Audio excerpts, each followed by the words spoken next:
Hello everybody, welcome to the channel. My name is JGOD. In today's video, we're going to talk about something that I think is currently breaking Warzone just because it makes it way too easy to win. And if you think having a 20 plus KD is clickbait, it's not clickbait. This is actually happening and allowing players to win at over 80% of their matches, which kind of defeats the whole purpose of a battle royale. And this has nothing to do with the recon strat, which is very effective as well. That one requires at least a little bit of work.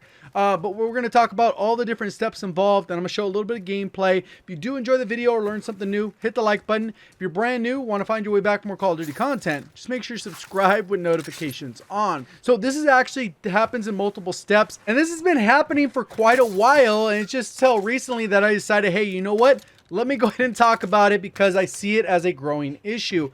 And this is the ability to be able to do Easter eggs that guarantee a certain type of loot. And if you guys aren't aware of this, there's actually a couple different Easter eggs that are available in the game that give you guaranteed loot. You can do Stadium, which is a little bit more difficult. And the reason for that is because there's a little bit of RNG if you can actually get a key card and then go ahead and go over to the specific areas and you got to enter it in. If you know the steps, you're able to do it, but the key is getting those specific key cards to open the individual doors. Besides that, that one could be tricky, but it still gives you some pretty good loot that we've had in the game for quite a while. This is like Juggernauts, Specialist, Advanced UAV, Foresight, Durable Gas Mask, high-end items, in addition to tons of cash that you can actually use towards progressing stuff in the game, whether you need self-revives or all that type of stuff. But for about a season now, we've had another Easter egg that has been basically guaranteeing Juggernauts. So there's plenty of videos on how to do the Easter egg steps. I'm just going to explain the process that basically is going to guarantee you wins. And I'm going to explain data points and how you can get a 20 plus KD doing this strat and winning about 80% of your matches. So I'm going to actually explain how to do this, and then maybe they'll actually nerf the loot that you get from this, so the Easter egg is still available in case you want to get a blueprint, because that's the whole point of it, is to do these steps, get a blueprint. You do it one time, never do it again. But the loot really incentivizes people to do it over and over and over again. And like I said, you go to downtown, you got to solve a little bit of a puzzle, which, like I said, all these are online, so I'm not going to talk through them, but I'm going to breeze through them. Then you have to go from that location, you have to make it to another part of the map. Ideally, you're going to have a helicopter. And trios, I would recommend. Trios is probably the best if you two people on your team know how to do the Easter egg.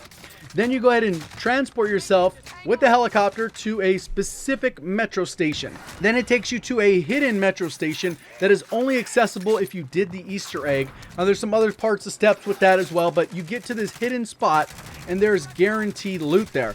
Pretty much you'll be able to get at least 2 people self-revive, which is all that really matters. Maybe even 3 in some cases, where you can have a 4th player and then maybe they get taken care of as well. You get a guaranteed Juggernaut. You get 2 advanced UAVs that work the exact same way they do in multiplayer.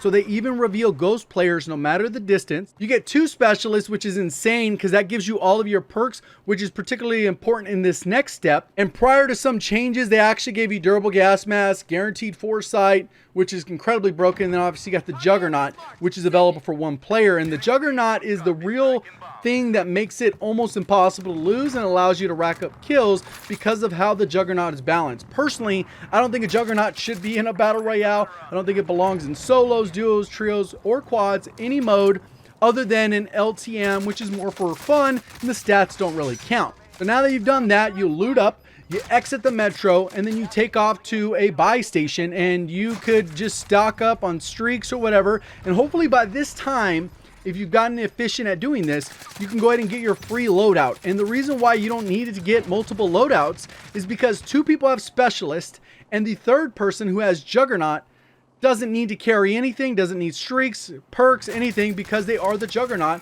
They're not really able to carry into that munitions box, self-revive. Even if they had a self-revive, they activate their Juggernaut, they're going to end up with a specialist dropping on the floor. Their self-revive drops on the floor, so pretty much what they had, it drops, so it's not really necessary, and one of their teammates can just go and pick it up. And this allows you to just loot up, and then you can full on press teams and use the Juggernaut strategically. And there's a couple different ways to use the Juggernaut.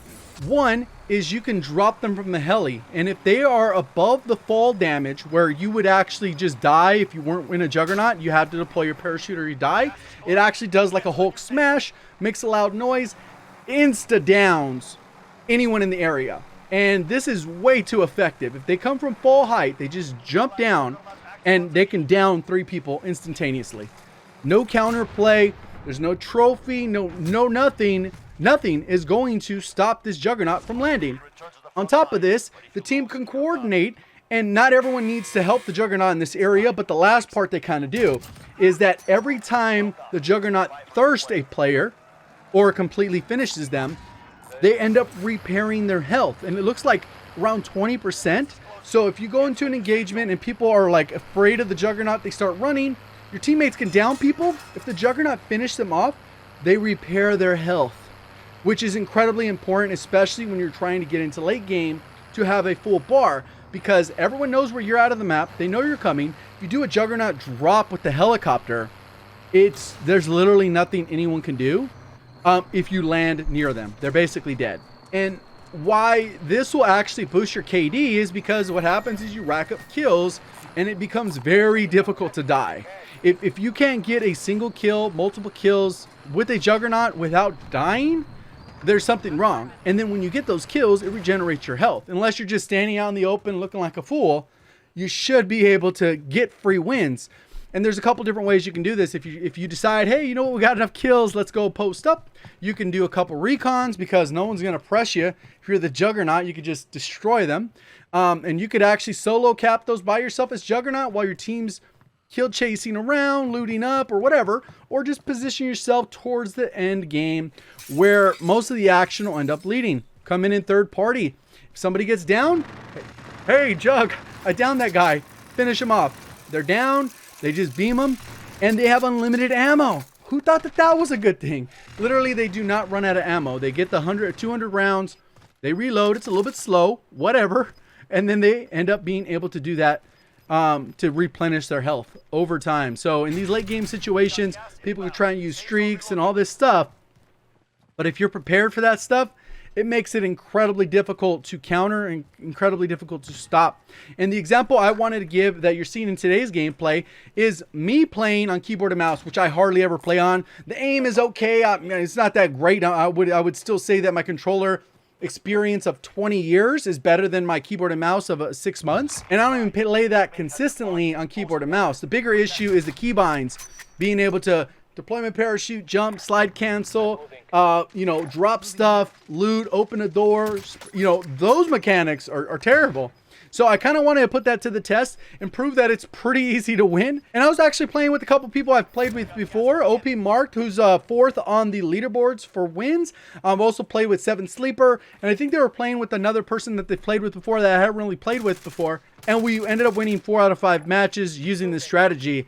And I went back and looked at OPMarked's games because primarily since he's leaderboard grinding, he plays a bunch.